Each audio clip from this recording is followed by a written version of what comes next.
It's a good thing I didn't make this movie, or I would just make some sick challenge out of it. Right on the cover, are your kids man enough to handle this movie?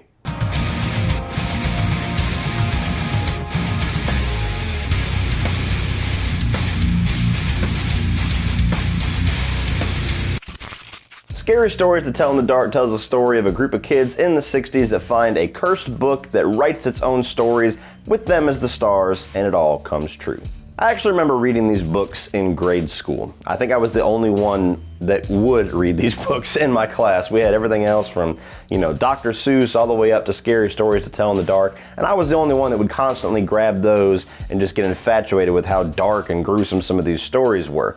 And when I heard that they were doing a movie about this, it kind of had a little bit of a bite of nostalgia. I was like, oh yeah, that was a thing. I tend to enjoy when they make movies or like rebooted TV shows that's kind of playing on the nostalgia of things from like the 90s or the late 80s. So I did have some interest in this, definitely throwing Guillermo Del Toro's name on there and some of the early little shots and trailers they showed, which kind of showcased the recreation of these really creepy artist designs.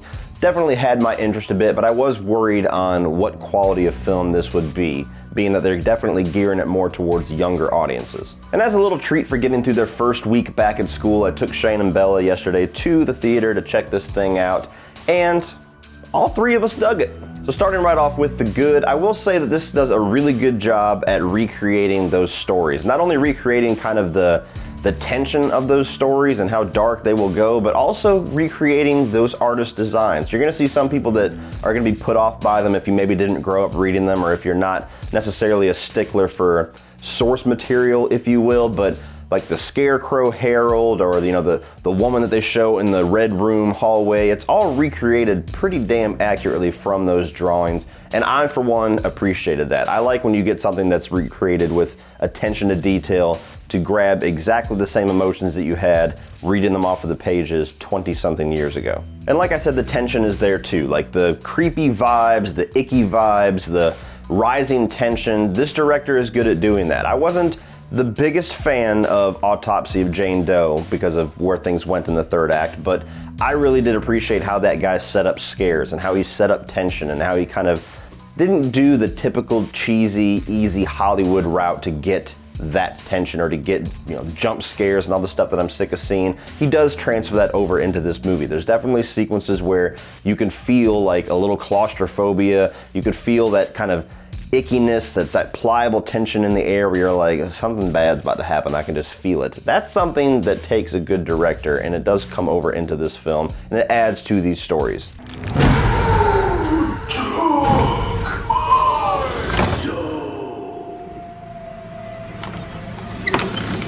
And I also kind of liked the dual angle that they went for in this film, which I will get into a little bit more later on. But this is a movie that storytelling-wise, character-wise, theme-wise, they're going for younger audiences. They're going for that preteen kind of age group.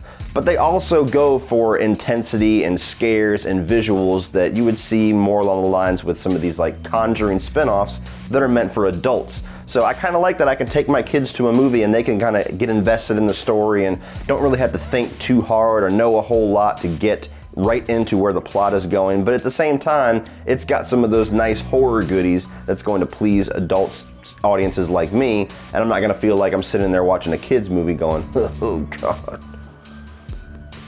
And I also like the approach that they took to kind of weaving these individual iconic stories into this movie. It's kind of the approach of an anthology film where you have all these different individual stories that are kind of wrapped together, but it flows like one narrative. It's not like the movie stops to tell these individual stories. It's almost like, I heard somebody compare it to Final Destination, like the death scenes, and it's kind of like that, only instead of individual death scenes, it's individual stories within the Scary Stories catalog. And so to me, it really flowed nice. The way that they utilized all this stuff, got a little bit of nostalgia in there for those of us that remember reading these books, gave these kids their own individual little moments with individual monsters or scares, but it all felt like one flowing narrative. That was a nice touch. And my final positive, I do like the fact that this was a period piece. This is set in the late 60s. I didn't know that walking into it. I wasn't even sure if that was just gonna be like a prelude to the rest of the movie, but it does take place in the late 60s. You get kids going to the drive-in theaters. You get, references to Nixon and the Vietnam draft and things like that, which certainly kind of has that where adults can latch into the story as well for things like that. The kids nowadays are just kind of be totally over their heads, but it does feel like it fits in that time period with the way that the kids act, with some of the things that the kids say, the dialect there, the outfits, and I do like a good period piece, especially in a horror film, so that really added to my enjoyment for this one. Now moving into my mixed elements, it's really just the acting and the characters, which I kind of expected. That's something that you walk into kind of knowing when it's a movie that's geared more towards kids. They're not trying to get like Oscar caliber acting out of these guys. Now there's some good scenes, like the main girl who's kind of the main focus of the group. She has some scenes where you can really tell she's a good actress, where she's got to kind of have this heightened state. She's got to be upset and cry and everything. But there's also some other scenes, mainly in the group interaction, that feel very adolescent acting. They feel adolescent directing, to where I'll kind of compare it to something like Hocus Pocus, where they're going for that kind of kid tone. And it works in some spots it kind of feels like there was some weakness there in the acting, and maybe they could have pulled a little bit better performances out of these kids. As far as the characters go, they were okay.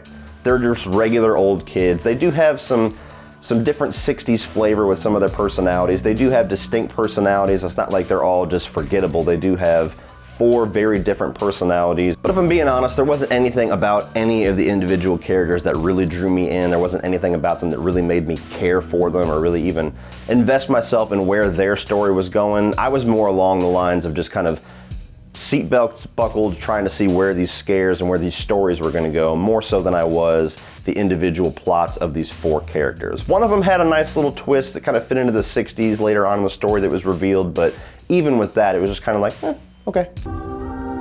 Do you want to see a haunted house? Some kids went missing, so they boarded it up.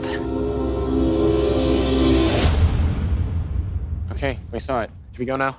Who ordered the chicken? Now moving on to the negatives. The big one is I have no idea who this movie's for. Luckily, my kids are a little bit more mature than a lot of kids, so they've seen quite a few horror films. They've seen some of the Friday the 13th, some of the Halloweens and everything like that. So this was a breeze for them walking into it. Definitely they got affected by some of the scares and stuff, and they kind of like latched my arm, but there was never a point where it was too much for them.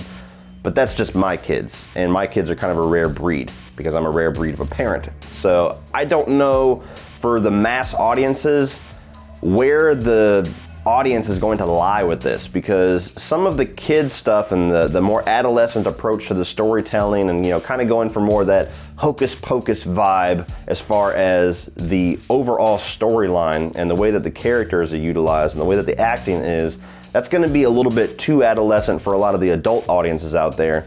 But at the same time, all the scares and the intensity and the visuals are a little bit too extreme for most younger audiences.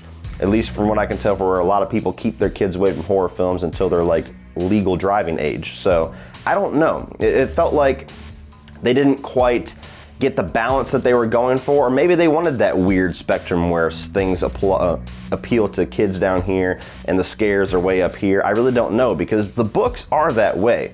The books are, they seem like kids' scary stories, and you start reading it and you're like, holy shit, this is disturbing stuff. So maybe they were just trying to latch onto that and keep that kind of dynamic in the movies, and if so, they succeeded. But just business-wise and marketing-wise, I don't know who to recommend this movie to. Moving on from that, I really hated the bully in this. Not the way that they intend you to. Like, you always have the bully character where they want you to want something bad to happen to the bully, but I hated the way that the bully was portrayed, because it was so overcooked. Like, from the moment that this guy walks onto screen, not only does he seem drunk the entire time, but like his performance and like the way that he talks is so over the top, and hey guys, I'm an evil bully, can you tell yet?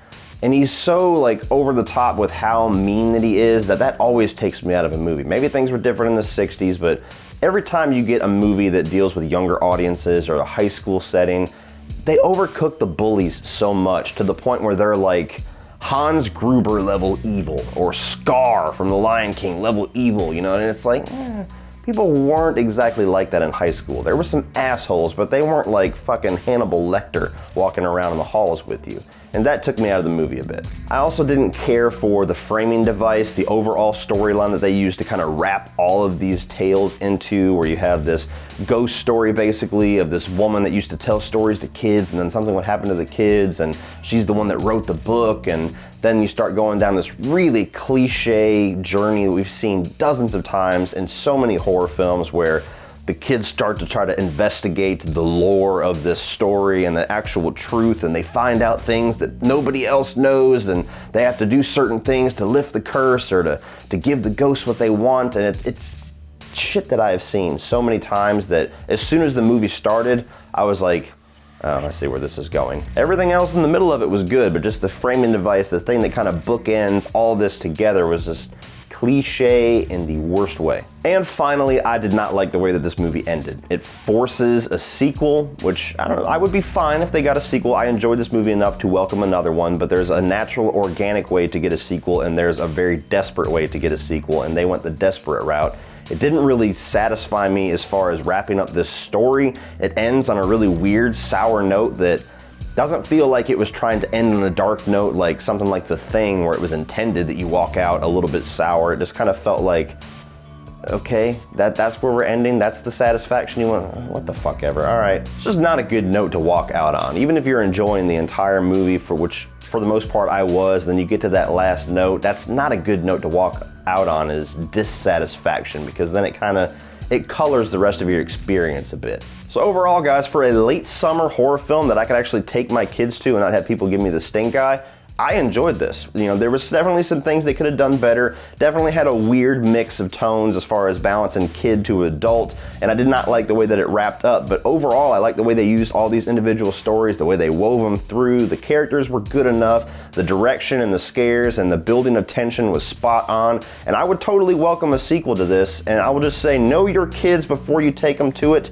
If it seems like it's a little bit too intense, it definitely is. Or if you've got kids that are a little bit more mature like me, go out, have a good time with the family. I think it's gonna cover a lot of bases that adults and kids will get a lot of different things out of this, and you will all enjoy it.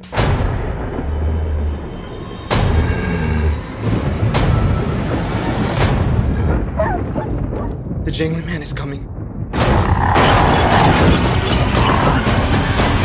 So if you used to read these stories when you were a kid, you want to revisit this tension and this ickiness that these stories and this artist used to bring, definitely check this out. Bring your kids if they're mature enough, bring the whole family if they're old enough, and just enjoy a good, easygoing late summer horror film. And then when it hits the shelves, go out and buy it. So what did you guys think of Scary Stories to Tell in the Dark? Was it a little bit adolescent for you? Was it a little bit too intense for you? Do you feel like this is going to be marketable or even enjoyable for kids? Or do you feel like there's going to be a really weird age range and maturity range that's only going to appeal to this movie? Or do you feel like I'm overcooking it a bit and just kids can watch this, no problem whatsoever? Great gateway horror film. What is your thoughts? Definitely going to get some passionate answers because everybody's got a lot of different views on parenting and horror films. But let me know down below. Let me know what you like about this movie. Would you welcome a sequel? Did you hate the way that it wrapped up? Let me know down below and we will talk some scary stories. Please like and share this video. Hit that subscribe button if you're not already a subscriber. If you guys want to check out some social media links, check the video description below for Facebook, Instagram, and Twitter. Also below you have my Teespring store, which has got a little shelf right there. You can scroll through, see all of my designs for merchandise. You get like t-shirts, sweatshirts, socks, mugs, bags, all kinds of stuff down there, and a lot of great designs by the great Woody Bowen, so check that out please. And also my Patreon page, which is a great way to give back to this channel, help this channel grow, and get cool exclusive content for your eyes only if you decide to become a patron. So check all that out, guys, and if you want to check out some more of my reviews, you can check those out by clicking right over here.